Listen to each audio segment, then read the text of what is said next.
Hello friends, this is Akram Shaikh and you are watching honest tutorial. Friends, आप लोग मेरी channel के अंदर 11th और 12th स्टैंडर्ड के एसपीसीसी बिजनेस यानी कि ओसीएम और अकाउंटेंसी के आप लोग वीडियोस देख सकते हैं। अगर आप लोग ने मेरी चैनल को सब्सक्राइब नहीं किया अभी तक तो मेरी चैनल को सब्सक्राइब कीजिए ताकि आपको 11th और 12th स्टैंडर्ड के वीडियोज़ आपको मिल सके। तो आज हम ये वीडियो के अंदर हम लोग यहाँ पे डिस्कस करेंगे एसपीसीसी 12th स्टैंडर्ड का जो फर्स्ट चैप्टर है इश्यू ऑफ शेयर्स। उसके ऑलरेडी 3 वीडियोस बन चुके हैं, ये फोर्थ पार्ट है इसका। तो फोर्थ पार्ट में हम लोग देखेंगे यहाँ पे रिन्यूंसिएशन ऑफ शेयर क्या है वो हम लोग यहाँ पे डिस्कस करेंगे। फ्रेंड्स, अगर आपको ये वीडियो अच्छा लगे तो आपके फ्रेंड्स के साथ भी इसको शेयर कीजिएगा, इसको लाइक कीजिएगा। तो शुरू करते हैं हम लोग रिन्यूंसिएशन ऑफ शेयर्स के साथ। Renunciation of share: a company can offer its existing shareholders additional shares called right shares। ये हमने पहले वीडियो के अंदर हम ऑलरेडी देख चुके हैं कि राइट शेयर क्या होता है।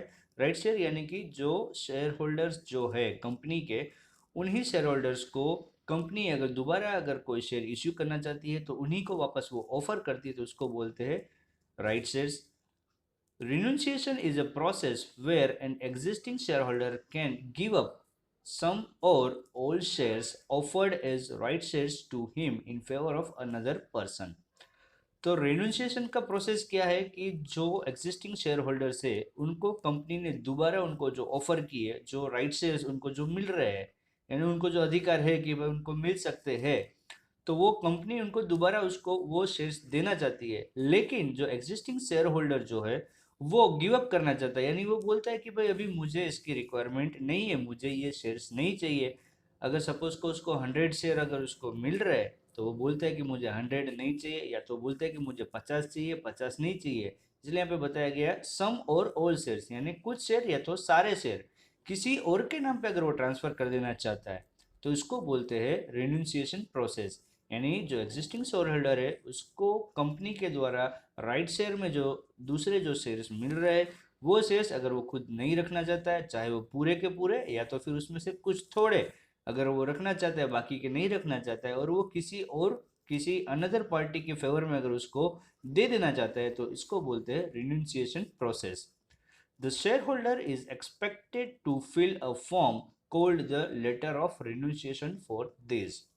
तो जो एग्जिस्टिंग शेयर होल्डर है जिसको ये राइट शेयर्स मिल रहे हैं, अगर वो गिव अप करना चाहता है, किसी और को दे देना चाहता है, तो उसे एक फॉर्म फिलअप करना पड़ेगा और उस फॉर्म को बोला जाता है लेटर ऑफ रिन्यूंसिएशन। ये 1 मार्क में या एमसीक्यू में आपको पूछा जा सकता है।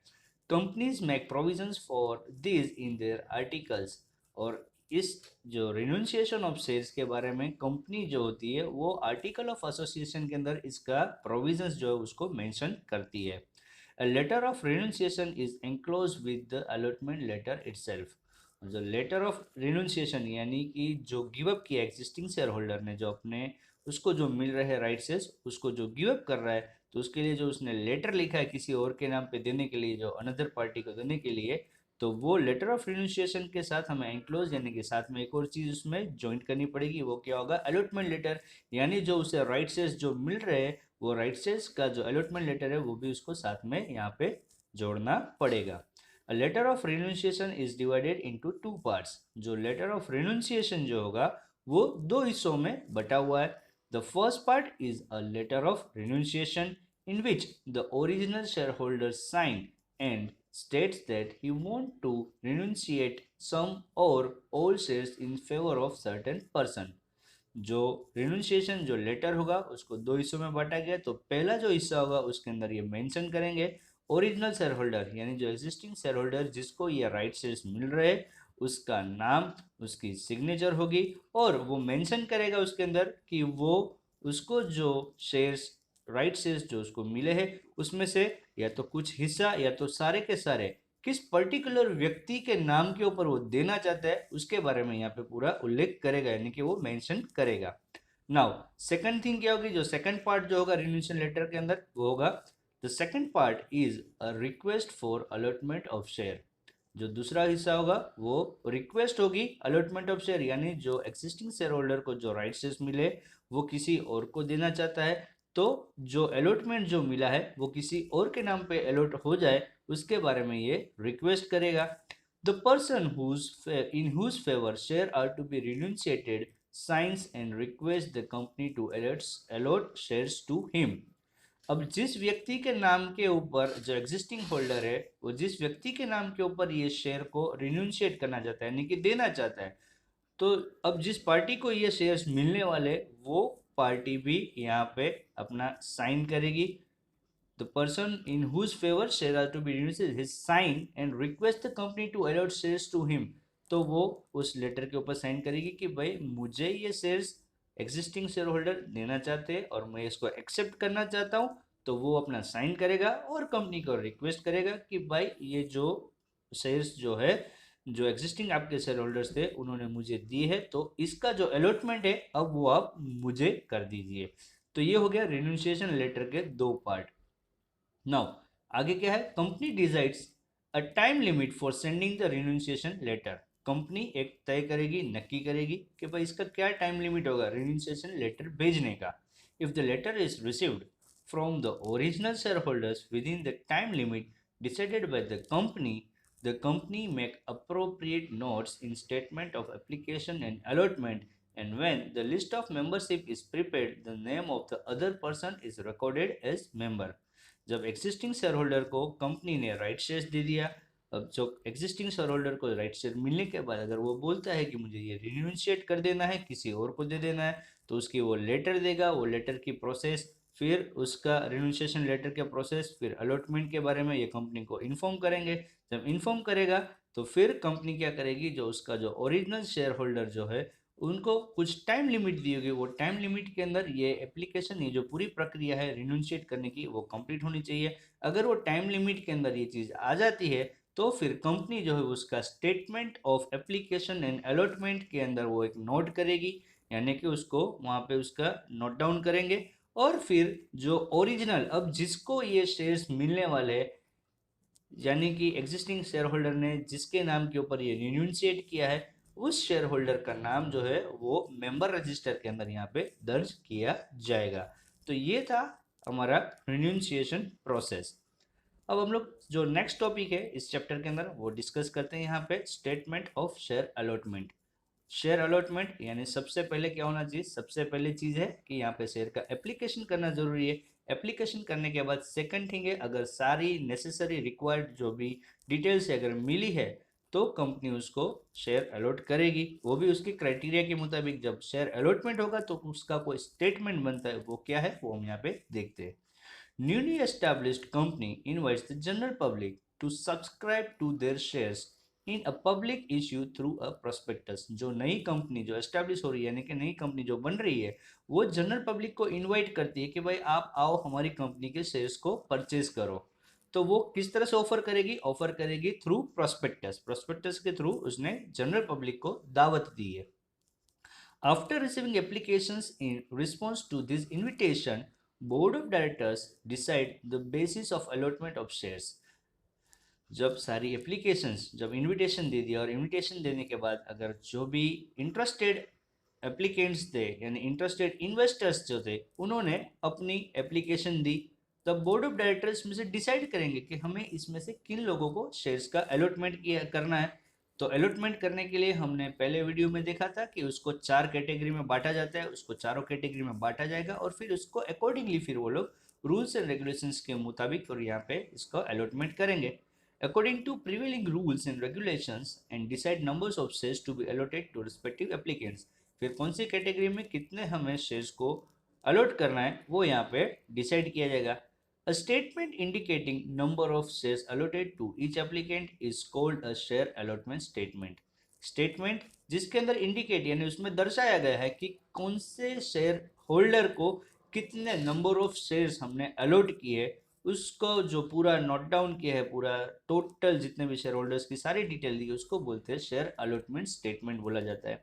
In such a statement the name of the applicant, यानी ये स्टेटमेंट में क्या क्या दर्ज किया होगा, तो ये स्टेटमेंट के अंदर सबसे पहले तो नेम ऑफ द एप्लीकेंट यानी किसने इस चीज के लिए एप्लीकेशन की है, फिर एड्रेस, उसका एड्रेस दिया जाएगा, number of shares applied for, उसने कितने शेयर के लिए एप्लीकेशन की थी, नंबर ऑफ शेयर्स अलॉटेड और कंपनी ने उसे कितने शेयर अलॉट किए.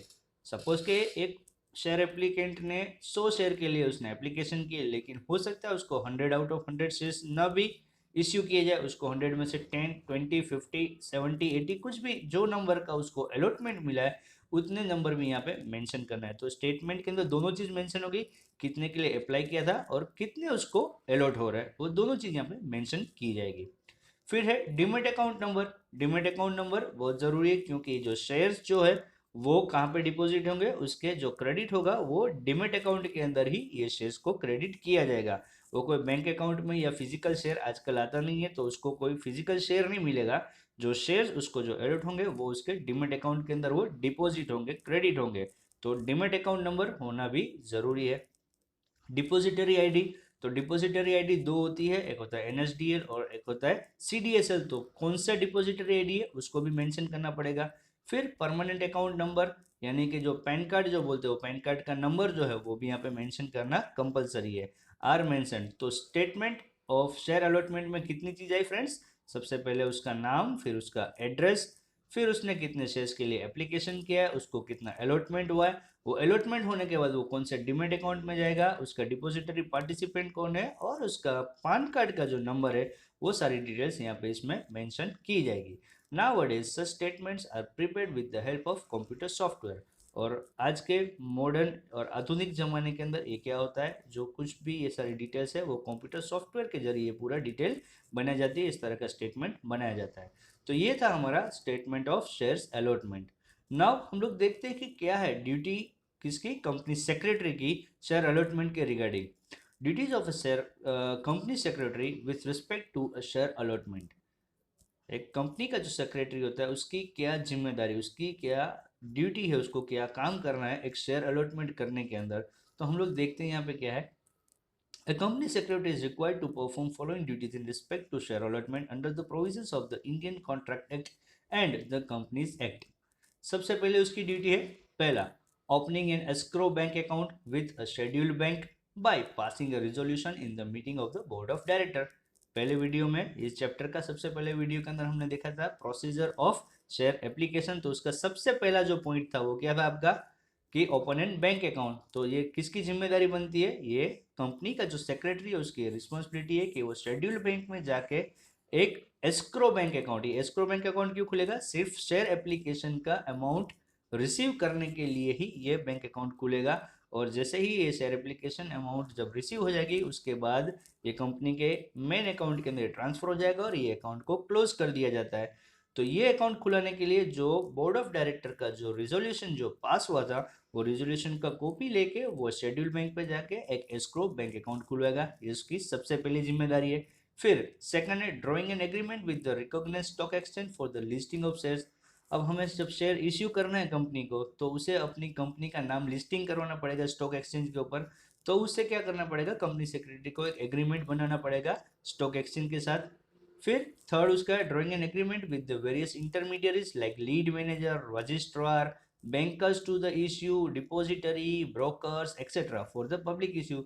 जब ये हमें शेयर्स इश्यू करना है पब्लिक के अंदर तो हमें वेरियस इंटरमीडियरीज हमें साथ में लेनी पड़ेगी, जैसे कि लीड मैनेजर है, रजिस्ट्रार है, बैंकर्स टू इश्यू, फिर डिपॉजिटरी और ब्रोकर्स है। तो इन सब के साथ भी कंपनी सेक्रेटरी है वो क्या करेगा, एग्रीमेंट बनाएगा। फिर फोर्थ है fulfilling statutory provision for withdrawal of share application and closure of the subscription list. फिर वो क्या करेगा, सारा जो प्रोविजन है उसका एकदम ध्यान रखेगा कि भाई कौन कौन सी तारीख तक ये एप्लीकेशन का पैसा जमा हो जाना चाहिए, और सब्सक्रिप्शन लिस्ट यानी कि सब्सक्रिप्शन का लिस्ट हमें कितने टाइम के अंदर हमको बना लेना है, और मिनिमम सब्सक्रिप्शन आया कि नहीं, वो सब चीज़ों के प्रोविजंस जो है वो उसको ध्यान रखना है। फिर फिफ्थ पॉइंट है उसका preparing list of applicants in different categories. जब सारी एप्लीकेशन आ गई तो हमने देखा कि उसको चार कैटेगरी में बांटा जाता है। तो चारों कैटेगरी के अंदर उसको बांटने का काम किसका है, कंपनी सेक्रेटरी का है। फिर arranging meetings of board of directors for allotment of shares and preparing minutes of such meetings. बाद में फिर जब चारों कैटेगरी के अंदर ये एप्लीकेशंस को कैटेगराइज कर दिया तो बाद में फिर ये बोर्ड ऑफ डायरेक्टर्स की एक मीटिंग अरेंज करेगा और मीटिंग के अंदर जो कुछ भी चर्चा हुई है उसकी एक मिनट बुक बनाएगा, और मिनट बुक के अंदर वो सारा जितना भी प्रोसीडिंग्स हुआ है मिनट्स जो मीटिंग के अंदर उसका रिकॉर्डिंग करेगा। फिर उसके बाद आता है informing applicants regarding share allotment. Such information is given through SMS and email in present times. बाद में जिसको जब बोर्ड ऑफ डायरेक्टर की जब मीटिंग हुई, मीटिंग के अंदर तय हो गया कि भाई ये एप्लीकेंट है, इनको हमें शेयर अलॉट करना है, तो जिसको शेयर अलॉटमेंट हो रहा है उसको इन्फॉर्म करने का काम भी कंपनी सेक्रेटरी का रहेगा कि भाई आपको फला फला एप्लीकेशन आपने की थी, उसमें आपने इतने शेयर के लिए अप्लाई किया था और उसमें से आपको इतने शेयर जो है वो अलॉट हो रहे हैं, और ये जानकारी जो है वो एसएमएस या तो ईमेल के जरिए आज के ज़माने में भेजा जाता है। फिर आएगा informing applicants regarding non allotment of the shares. अब जो शेयर एप्लीकेंट्स थे जिन्होंने एप्लीकेशन की है लेकिन उनको शेयर अलॉटमेंट नहीं हुआ, तो उनको भी जानकारी देनी पड़ेगी कि आपने इतनी एप्लीकेशन की थी लेकिन किसी वजह से आपको ये जो शेयर है वो इश्यू नहीं हो पा रहे, तो जिसको नॉन अलॉटमेंट हो रहा है उसको भी कंपनी सेक्रेटरी इन्फॉर्म करेंगे। फिर आता है उसके बाद filing the share allotment statement with the registrar of the companies. जो अभी हमने ऊपर एक पॉइंट अभी वीडियो के अंदर आगे ही हमने जो पॉइंट डिस्कस किया कि जो स्टेटमेंट ऑफ शेयर अलॉटमेंट जो है, जिसमें पूरा जिसको अलॉटमेंट हुआ उसमें एप्लीकेंट की पूरी डिटेल होगी, उसका स्टेटमेंट जो है उसको वो रजिस्ट्रार ऑफ द कंपनी है वहां पे जाके फाइल करेगा, यानी कि उसको सबमिट करेगा इसकी copy. Releasing payment of underwriting commissions if underwriting agreement has been entered into. अब अगर अंडरराइटिंग किसी पार्टी के साथ अगर हमने अंडरराइटिंग एग्रीमेंट अगर हमने किया है, तो जब अलॉटमेंट हो जाता है, तो अलॉटमेंट होते वक्त जब पैसा आ चुका है तो फिर उसका जो अंडरराइटर जो था उसका जो कमीशन है उसका भी पेमेंट है उसको रिलीज करना पड़ेगा। अंडरराइटर कौन होता है फ्रेंड्स? अगर सपोज कि हमने एक बैंक को अगर हमने चूज किया है कि भाई आप हमारे एप्लीकेशन का मनी आप लोग सिलेक्ट करेंगे, कलेक्ट करेंगे, अब वो कलेक्ट करें, अब हमको पता है कि 90% अगर सब्सक्रिप्शन नहीं होता है तो हम लोग शेयर्स को इश्यू नहीं कर सकते। अब सपोज कि अगर 80 या 85% हमारे पास एप्लीकेशन आई और 90% क्राइटेरिया पे अगर हम लोग नहीं पहुंच रहे, तो जो बैंकर जो था वो हमको ऐसा एग्रीमेंट हमने ऐसा किया है, तो उसने अगर हमें ऐसा बोला कि अगर कम पड़ता है सब्सक्रिप्शन के अंदर, तो जितना कम पड़ता है उतना हम लोग खुद एप्लीकेशन करके उसको लेंगे। तो जो सब्सक्रिप्शन में जितना हमें कम पड़ा था उतनी एप्लीकेशन वो खुद बैंकर वहां पे लेगा, तो अब उसके लिए उसको क्या करेगा, वो खुद एक कमीशन मांगेगा इस चीज के लिए, ताकि वो सब्सक्रिप्शन का जो क्राइटेरिया 90% वाला वो फुलफिल हो जाए और कंपनी अपने शेयर्स को इश्यू कर सके। तो इस बेस के ऊपर जो अंडरराइटर जो होगा वो यहाँ पे उससे कमीशन भी लेगा। तो अलॉटमेंट हो जाने के बाद फिर जो सेक्रेटरी का जो जो दूसरा काम है वो ये है कि जो अंडरराइटर है उसको उसका कमीशन का पेमेंट उसको रिलीज करना है। Then releasing payment of as agreed upon remuneration of lead manager, depository, brokers, registrar to the issue etc. फिर जितने भी हमारे इंटरमीडियरीज जो थे, लीड मैनेजर, डिपॉजिटरी, ब्रोकर्स और रजिस्ट्रार टू इश्यू, इन लोग जितने भी थे उन सब का भी जो पेमेंट है उसको रिलीज करना है जो एग्रीमेंट के मुताबिक जो था वो। And then the last point is the getting the share listed on recognised stock exchange after allotment.